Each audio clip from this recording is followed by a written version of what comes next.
নমস্কার।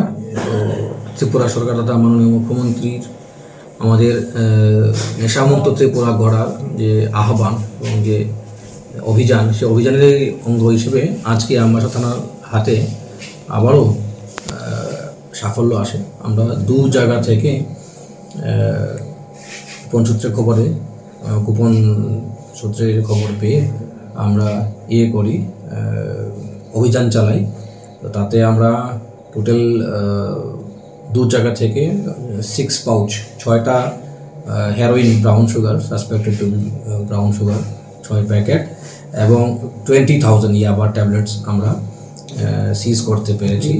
তৎসঙ্গে 6জনকে আমরা আটক করেছি আর NDPS মামলায় আমরা তদন্ত চালাই। স্যার, 6জনের কি মহিলা আছে? 2জন মহিলা আছে। মানে মার্কেট মূল্য কত হবে আনুমানিক? আনুমানিক বাজার মূল্য 1.5 crore। মানে দুটো অভিযান? হ্যাঁ, দুটো অভিযানের যা যা আজকে টোটাল আমবাসা থানার সাফল্যের কথা আমি বলছি, 1.5 crore হবে আনুমানিক বাজার। তো তৎসঙ্গে সবাইকে আরও আপনাদের মাধ্যমে বলতে চাই, পুলিশকে হেল্প করুন। যদি কোনো ধরনের ইনফরমেশন থাকে পুলিশকে শেয়ার করুন, so that police can take action against this menace of drug abuse.